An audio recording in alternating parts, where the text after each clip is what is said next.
சென்னை அரும்பாக்கத்தில் மூடப்படாமல் இருந்த மழைநீர் வடிகால் பள்ளத்தில் தவறி விழுந்த பெண் ஒருவர் உயிரிழந்தார். நள்ளிரவு 12 மணியளவில் சாலையில் தனியாக நடந்து சென்ற தீபா என்பவர் பள்ளம் மூடப்படாமல் இருப்பதை அறியாமல் அதன் மீது காலை வைத்து கீழே விழுந்ததாக சொல்லப்படுகிறது. அப்போது தலையில் பலத்த காயமடைந்து மயங்கிய அவர் பள்ளத்திற்குள் சுருண்டு விழுந்து அதில் இருந்த தண்ணீரில் மூழ்கி உயிரிழந்ததாக கூறப்படுகிறது.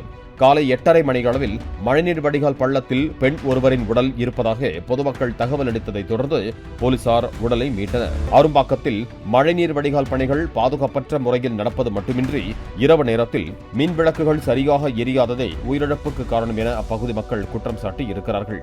பேசிக்கான நீடட்ஸ் இங்க பாத்தீங்கன்னா எலக்ட்ரிக்கல் போல்ஸ் கிடையாது, லைட்ஸ் கிடையாது. அதெல்லாம் ரெக்டிஃபை பண்ணணும். Authorities should be responsible for this.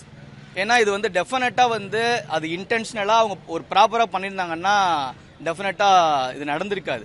அதை நான் மறுபடியும் அழுத்தம் திருத்தமா சொல்றேன். It is not accident or incident. This should be homicide. மழைநீர் பணிக்காக தோண்டப்பட்ட பள்ளத்தில் விழுந்ததால் தீபா உயிரிழக்கவில்லை என சென்னை மாநகராட்சி விளக்கமளித்த நிலையில் சிசிடிவி காட்சிகளை ஆய்வு செய்ததில் அவர் பள்ளத்தில் தவறி விழுந்தது உறுதியானதாக போலீசார் தெரிவித்தனர். இதற்கிடையே அரும்பாக்கத்தில் மூடப்படாமல் இருந்த மழைநீர் வடிகால் பள்ளங்களை மாநகராட்சி ஊழியர்கள் அவசரமாக மூடினர். பிளே ஸ்டோர் மற்றும் ஆப் ஸ்டோரில் இருந்து பாலிமர் செயலியை QR கோடு மூலம் பதிவிறக்கம் செய்யுங்கள். செய்திகளை உடனுக்குடன் பெறுங்கள்.